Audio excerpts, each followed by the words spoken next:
요즘 날씨가 너무 좋고 또 꽃도 피고 화창합니다. 그래서 저도 어제 토요일 날 말씀을 준비하고 있는데 날씨가 너무 좋아서 앉아있기가 힘들더라고요. 그래서 율동공원 한번 나가봤습니다. 나가봤더니 세상에 나 빼고 다 행복하더라고요. 저만 이렇게 우중충하게 앉아있지 뭐 분당에 계신 분들은 다 나온 것 같아요.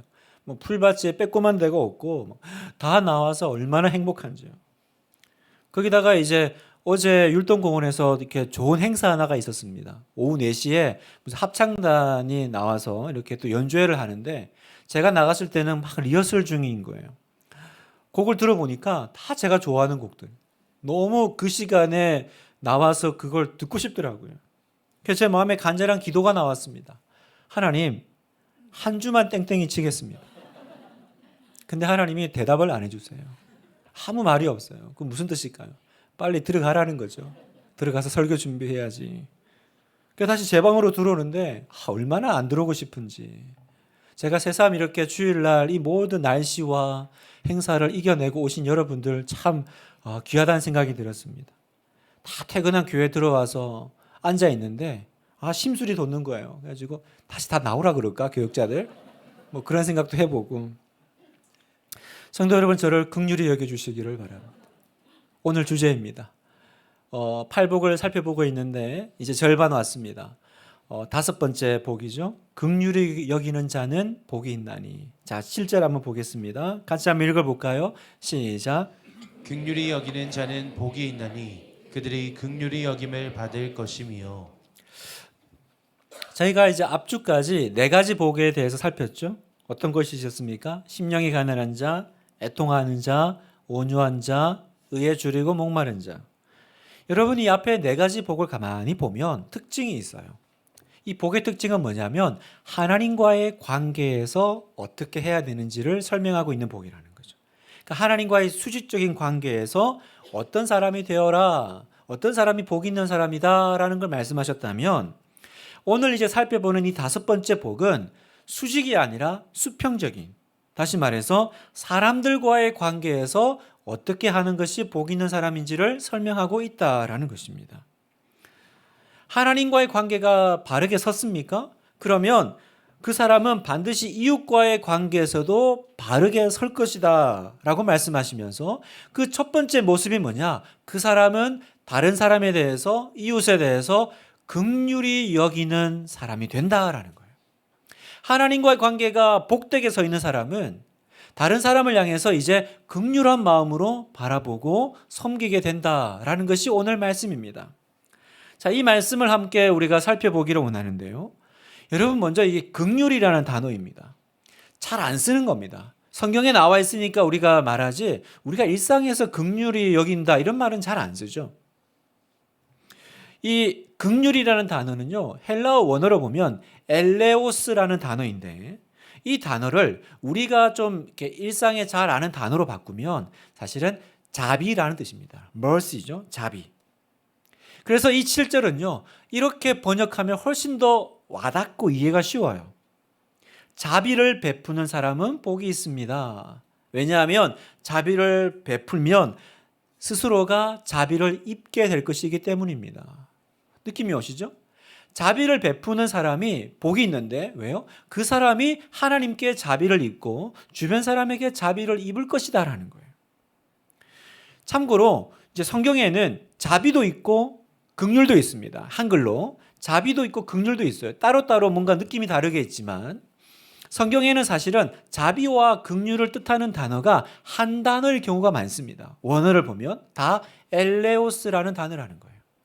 그러니까 여러분이 성경을 읽다가 자비가 나올 때도 이게 지금 긍휼을 얘기하는 거구나, 그렇게 이해하셔도 전혀 무방하죠.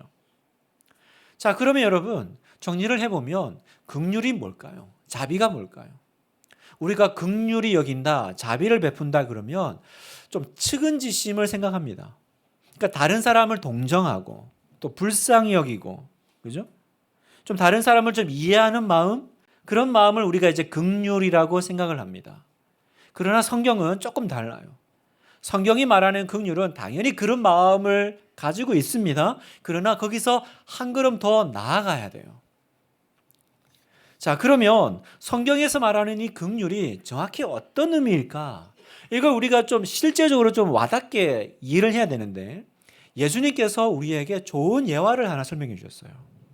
긍휼이 뭔지를 알 수 있는 좋은 예화가 하나 있는데, 그게 바로 여러분이 잘 아시는 선한 사마리아인의 비유입니다.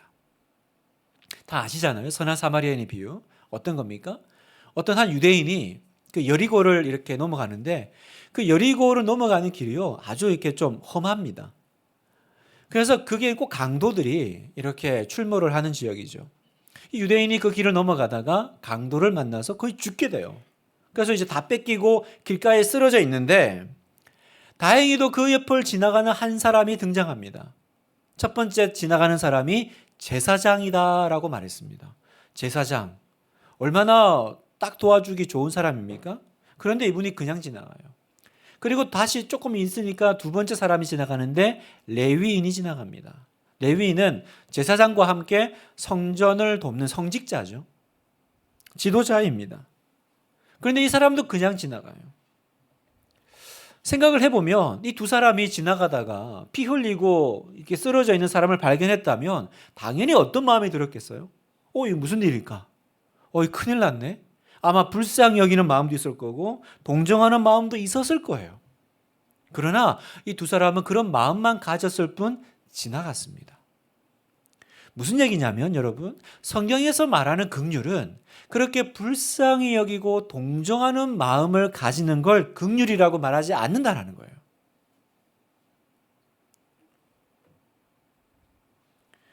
그리고 이제 세 번째 사람이 지나가죠. 우리가 잘 아는 이 사마리아인이 지나가는데, 여러분 그 당시에 사마리아인은 계층적으로 보면 가장 천시받고 멸시받는 사람들입니다. 그리고 유대인들과는 원수지간이에요. 그런데 이 사람이 지나가다가 이 유대인이 쓰러져 있잖아요. 불쌍히 여길 뿐만 아니라 뭐합니까? 상처를 싸매고 이 사람에게 필요한 모든 것들을 공급해 줍니다.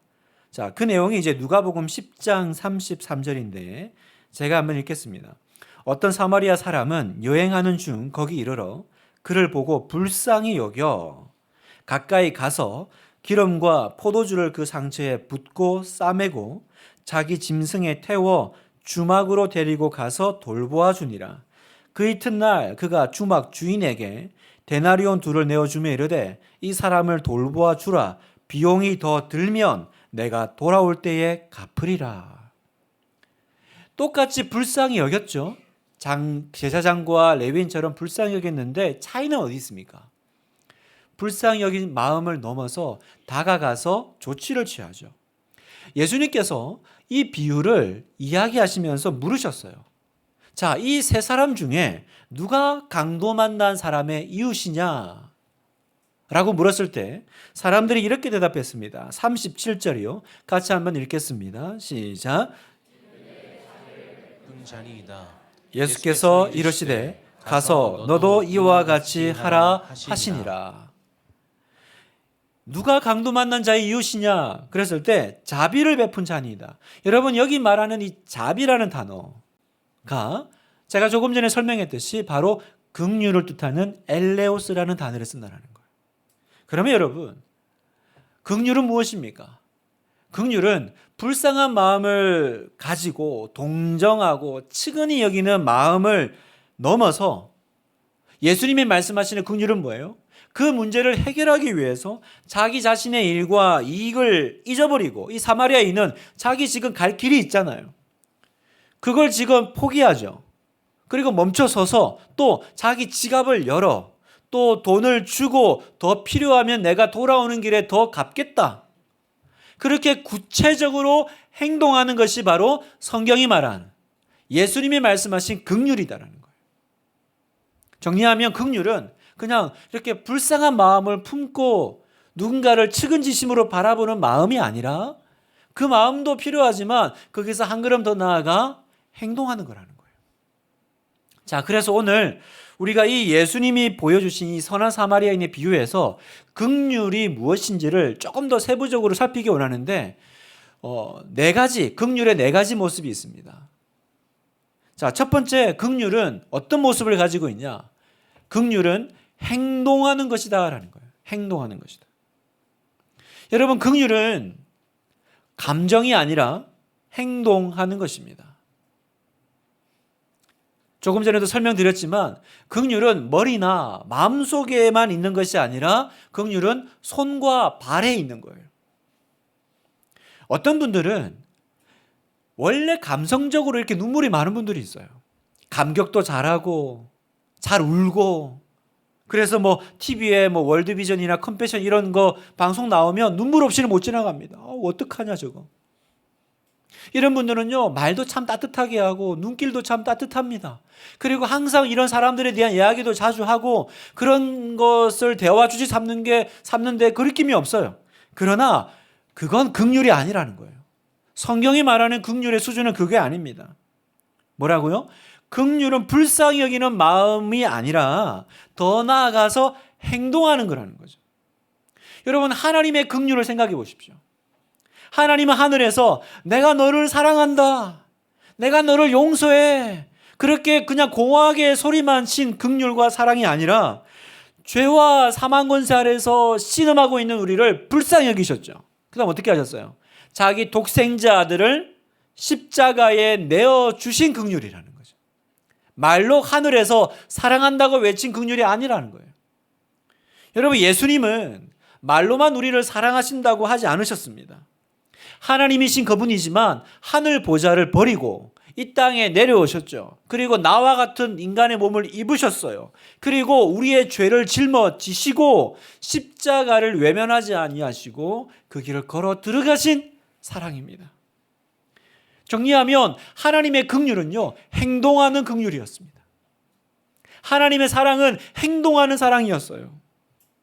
그러면 여러분, 하나님을 본받아 살아가야 될 우리가 하나님을 본받는다고 할 때 우리의 긍휼은 어때야 될까?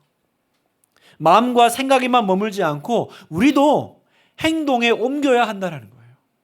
우리도 손을 구체적으로 내밀어야 된다는 것입니다. 자, 야고보서 2장 15절 보면, 만일 형제나 자매가 헐벗고 일용할 양식이 없는데 너희 중에 누구든지 그에게 이르되 평안히 가라, 덥게 하라, 배부르게 하라 하며 그 몸에 쓸 것을 주지 아니하면 무슨 유익이 있으리요? 이와 같이 행함이 없는 믿음은 그 자체가 죽은 것이라. 아멘. 무슨 얘기예요? 누가 이렇게 힘들어하는데 말로만 위로하고 말로만 격려하는 것이 아니라 그 사람에게 정말 필요한 것을 내가 손을 내밀고 도와주는 거, 그게 긍휼이요, 그게 사랑이요, 그게 살아있는 믿음이다라고 말씀하시죠. 다시 얘기합니다, 여러분. 긍휼은 동정하는 마음이 아니에요. 그냥 눈물을 흘리면서 애통해하는 것이 아니라 구체적으로 행동하는 것입니다. 여러분 주변에 여러분의 그 눈물을, 여러분의 마음을 이렇게 불쌍히 여김받는 대상이 있다면 손 내밀어서 위로하고 그분들에게 필요한 것들을 내어줄 수 있고 또 내가 가진 것으로 직접적인 도움을 줄 수 있는 그런 우리 행동하는 긍휼이 되기 원합니다. 행동하는 하나님의 사람이 되기를 원해요. 자, 두 번째, 긍휼은 조건을 따지지 않는다라는 거예요. 긍휼은 조건을 따지지 않습니다. 여러분, 사마리아인은요, 강도 만난 사람이 누군지 확인한 다음에 도와주지 않았습니다. 얼굴 보고 유대인이네, 아니면 사마리아인이네, 내가 아는 사람이네, 그러고 뭔가를 한 것이 아니라 도움이 필요로 하니까, 그렇죠? 손을 내밀고 있으니까 먼저 도움의 손길을 내밀고 도와주죠. 여러분, 우리가 긍휼을 베풀 때 자격 조건을 너무 따지지 말아야 돼요. 그럴 때 있지 않아요? 흔히 이렇게 도와줄 때, 구제할 때 그 사람의 형편을 잘 알아보고 도와야 한다라고 말하기도 합니다. 그래서 도와주려고 하다가 막상 그 상황을 보니까 집에 80인치 TV가 있네? 그렇게 힘든 건 아닌가 봐. 집에 자가용이 있네. 그렇게 죽을 정도는 아닌가 봐. 그러면서 이렇게 도와줄 마음을 이렇게 쓱 접진 않아요? 여러분, 그 TV가, 그 차가 뭐 무슨 용도로 어떤 상황인지 우리는 모르잖아요. 그런데 우리는 그냥 아무것도 모르면서 그냥 눈에 보이는 걸 가지고 자격을 따지는 거예요. 그렇게 힘든 건 아닌가 보지? 먹고는 살만한가 보지?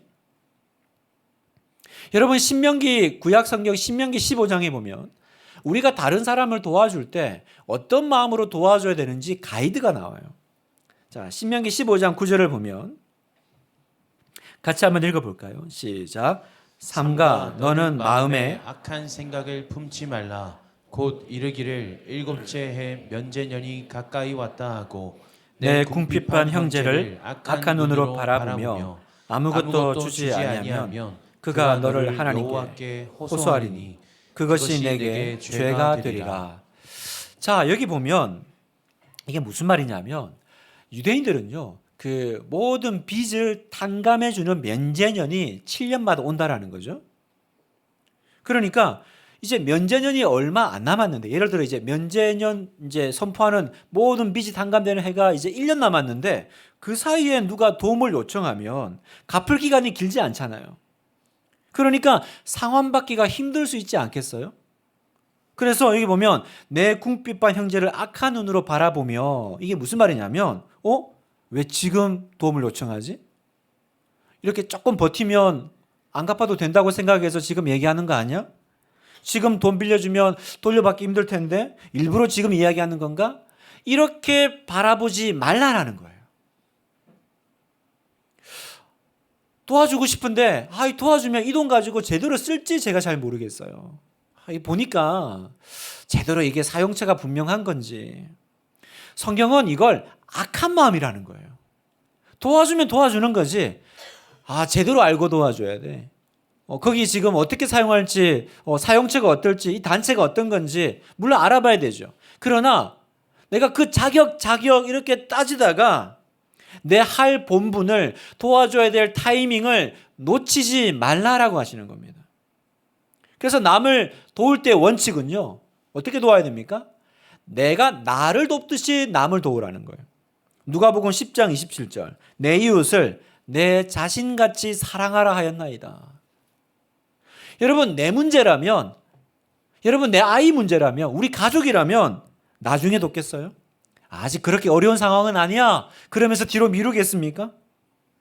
그러지 않을 거예요. 나한테 하듯이, 내가 내 가족에게 하듯이 다른 사람에게 그렇게 도우라는 거예요. 어떤 자격 조건을 두고 돕는다면 그건 긍휼이 아니라는 거죠. 그건 긍휼의 타이밍을 놓칠 거라는 거예요. 사랑하는 여러분, 누군가를 도울 때, 구제할 때요, 너무 자격 따지지 말고 좀 너그러운 마음으로 또 이렇게 긍휼히 여기시기를 축복합니다. 여러분, 자격으로 따지면 우린 자격 있나요? 우리는 하나님 앞에 사랑받을 자격이 있어서 이 자리에 앉아 있는 거 아니잖아요. 아무 자격 없는 나를 하나님이 다만 긍휼히 여기셔서 나를 구원하셨고 그저 사랑을 베푸셨고, 그래서 우리가 이 자리에 있지 않습니까? 그러니 누가 고통 중에 있습니까? 누가 여러분을 향해서 손 내밀고 있습니까? 너무 이렇게 자격 따지고 이렇게 상황 보고 그렇게 하다가 타이밍 놓치지 말고 그 사람에게 바로 손 내밀 수 있는 우리 귀한 여러분 되시기를 주님의 이름으로 축복합니다. 자, 세 번째 긍휼은 뭐냐? 자기 자신을 생각하지 않는 거라는 거예요. 성경이 말하는 긍휼의 세 번째 모습, 자기 자신을 생각하지 않는다. 여러분, 그 선한 사마리아인 비유에서 왜 제사장과 레위인은 그냥 지나갔을까요? 도와줄 만도 하잖아요. 다른 사람도 아니고 제사장과 레위인인데 왜 이 사람들은 긍휼과 측은의 마음이 있었지만 지나갔을까? 학자들은 이게 그 성전 제사와 관련이 있었을 거다라고 얘기합니다. 무슨 말이냐면 제사장이나 레위인은 다 성전에서 제사를 이렇게 섬기는, 우리 같으면 이제 오늘날 이제 예배를 돕는 직분자, 그죠? 목사님 그런 거 아니겠어요? 여러분, 그 당시 제사를 드릴 때 중요한 건 정결함을 유지하는 거예요.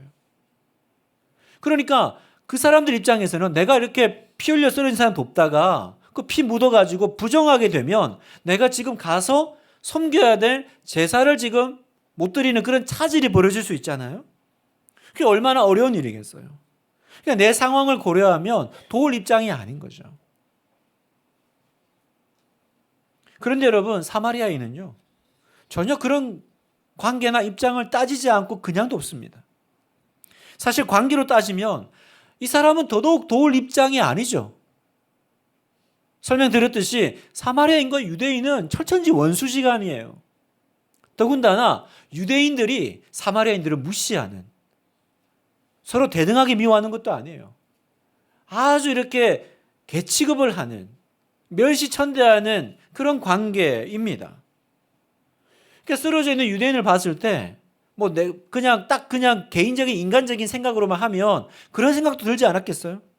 나한테 잘해준 것도 없는 유대인을 내가 왜 도와줘야 돼? 아, 인과응보야. 하나님 살아계시는구만. 그동안 내가 당했던 멸시, 이 모멸감 하나님이 갚으셨네. 또 내가 괜히 도와줬다가 나중에 무슨 소리 들으려고? 아마 이런 여러 가지 인간적인 생각 들지 않았겠어요? 무슨 말이냐면 우리 하나교회 성도 여러분, 우리가 누군가에게 긍휼을 베풀 때, 누군가를 도와줘야 될 때 큰 장애물이 하나 있어요. 그 장애물이 뭐냐면 나에게 잘못한 사람에게 긍휼을 베풀 때예요. 차라리 모르는 사람이면 괜찮아. 안 볼 사람이면 괜찮아요. 근데 나하고 평소에 감정이 깨어져 있고 나한테 잘못한 사람을 내가 용서하고 이 사람을 돕고 이 사람에게 손 내밀어야 될 때, 이건 쉽지가 않은 거죠. 그런 사람에게 긍휼을 베푼다? 여러분, 이거 상식적으로 맞나요? 세상적으로 보면 나부터 챙겨야죠. 강도 만났네? 그러면 나부터 빨리 그 자리에서 벗어나야죠. 강도가 출몰하는 지역이잖아요. 또 그동안 날 무시하고 괴롭히더니 인과응보야. 너도 내가 당한 만큼 한번 당해봐. 그렇게 좀 감정적인 뭔가 위로를 받는 것이 세상적인 방법 아니에요? 좀 표현은 안 하지만 마음속으로 은근히 이렇게 좀 고소해야 하는, 아니면 복수하는 거죠. 복수하는. 여러분, 이게 우리가 세상에서 나 자신을 지키고 또 관계하는 법입니다. 받은 대로 돌려주는 거지. 그런데 여러분, 하나님 나라 방식은 뭐라고요? 하나님 나라 방식은 그런 나 자신의 상태와 컨디션을 따지지 않고 긍휼히 여기는 거예요. 긍휼히 여기는 거예요. 참 그러려면 힘이 듭니다. 지는 것 같아요. 근데 성경이 말씀하시는 건 뭐예요? 믿으라는 거예요. 뭘요? 그게 이기는 거라는 걸 믿으라는 거예요. 그게 이기는 거다라는 거예요. 그게 지는 것처럼 보여도, 그게 너가 상처 있는 것처럼 보여도 그게 너의 영혼을 지키는 거야. 지키는 거야. 여러분, 이 진리를 믿으십니까? 여러분 진짜 믿어지세요? 내가 이 진리가 믿어지셔야 돼요, 여러분. 그래야 내가 이 단계를 넘어가는 거예요. 지금 누군가에게 속상해가지고 긍휼을 베풀지 못하고 머뭇거리고 있는 분 계세요? 이런저런 상황 핑계대면서 자비를 베풀지 못하고 그 속 좁은 내 마음을 풀지 못해서 손 내밀지 못하고 불쌍히 여기지 못하고 그러고 있다면 여러분, 그건 우리의 세상 방식이죠. 하나님의 사람은, 하나님의 방식은요, 긍휼히 여기는 거예요. 마치 사마리아인이 그 나를 멸시하는 유대인이지만 불쌍히 여기고 손을 내밀고, 내가 뭐가 아쉬워서, 내가 뭐가 부족해서, 내가 무슨 빚을 졌습니까? 그러나 내 상황, 내 자신을 생각하지 않고 내가 손 내미는 거, 그게 하나님의 사람이다. 그게 하나님 나라 방식이고 그게 이기는 거다라고 오늘 주님은 우리에게 말씀하시면서, 그렇게 하면 네가 복 있는 거야. 네가 복된 거야. 네가 믿을 수 있겠니? 라고 오늘 우리에게 물으실 때 오늘 우리가 아멘 주님이라고 대답할 수 있기를 축복합니다. 여러분 마음속에 아멘 하십시오. 아멘 하십시오. 아니야. 정리되면 아멘 하겠습니다. 강요하지 마세요. 이러지 마시고 아멘 하면 하나님이 그 믿음 받으실 겁니다. 마지막, 긍휼은 풍성하게 베푸는 거예요. 풍성하게 돕는 겁니다. 그 앞선 신명기 15장에 보면 남 도울 때 한 가지 더 우리가 유의해야 될 그 가이드를 알려주시는데, 원칙을 알려주시는데요. 처음부터 넉넉한 마음으로 도우라는 거예요. 자, 신명기 15장 8절을 한번 읽을까요? 시작. 내 손을 움켜쥐지 말고 반드시 내 손을 그에게 펴서 그에게 필요한 대로 쓸 것을 넉넉히 구워주라. 내 손을 움켜쥐지 말고 어떻게 하라고요? 그에게 필요한 것을 넉넉히 구워주라. 넉넉히 할 때 이렇게 뭡니까? 딱 쥐고 막 계산하고 뭡니까? 밀당하지 말고 원하는 만큼 넉넉한 마음으로 베풀라는 거죠.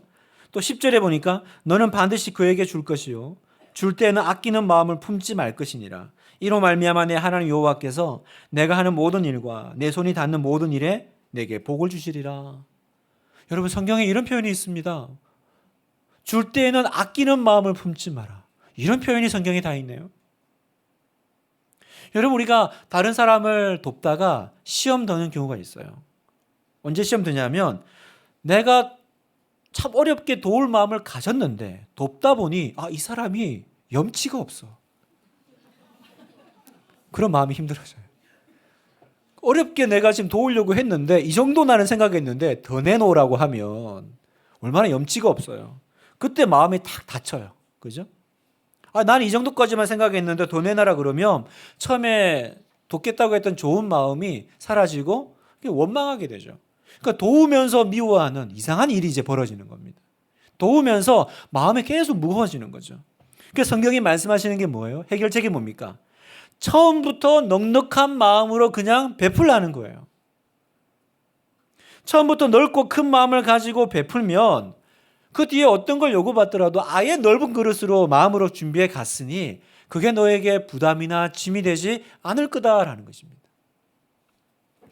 여러분, 심리학 용어 중에 door in the face라는 그 마케팅 그 테크닉이 있어요. 이게 이제 주로 이제 그 방문 판매원들이 많이 하는 거라고 하는데 뭐냐면 door in the face. 상대방이 문을 열 때 갑자기 얼굴을 그 문 사이에 들이미는 거예요. 그럼 문이 이제 열렸으니까 어떻게 해요? 이제 뭔가 이렇게 대화가 되는 거 아니에요? 자, 이걸 이제 심리학적으로 어떻게 이제 사용하냐면 이런 거예요. 처음에 굉장히 어려운 부탁을 하는 거예요. 내가 원하는 건 이 정도인데 그거 말고 그것보다 훨씬 어려운 걸 얘기해요. 그러면 상대방이 당황하겠죠? 그러면 내가 원래 원하는 걸 말하면 내가 이것보다는 작으니까 그냥 응해 준다라는 거예요. 예를 들면 뭐 누구 보고 우리 사귈래? 그럼 싫어. 뭐 그럴 거 아니에요? 그러면 친구나 할까? 그러면 뭐 사귀는 것보다 낫잖아. 원래는 친구도 안 하고 싶었는데 사귀자보다는 나으니까 친구는 해주는 이게 이제 일종의 도어 인터페이스인데 제가 이제 이걸 신혼 초에 제 아내에게 써보기로 이제 마음을 먹었습니다. 그래서 제가 이제 아내한테 용돈을 받아야 되는데 예를 들면 제가 이제 한 5만 원을 받고 싶어요. 근데 분명히 안 줄 거거든요. 그럼 어떻게 하면 되겠어요? 그렇죠? 여러분 이미 마케팅 전문가들이세요. 제가 아내한테 여보 나 10만 원만 줘. 그러면 이제 아내가 깜짝 놀라면서 막 이렇게 하면 내가 못 이긴 척 그럼 5만 원만 줄래? 이렇게 타는 이 고도의 심리 전략인데 제가 아내 보고 여보 10만 원만 줘 그랬더니 여기 있어 이러는 거예요. 결론은 뭔지 아세요? 괜히 잔머리 굴리면 고생만 한다는 거죠.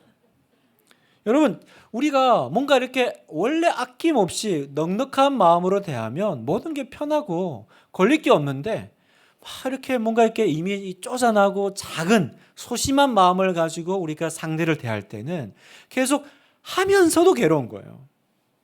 사랑하는 여러분, 소심한 마음을 버리십시오.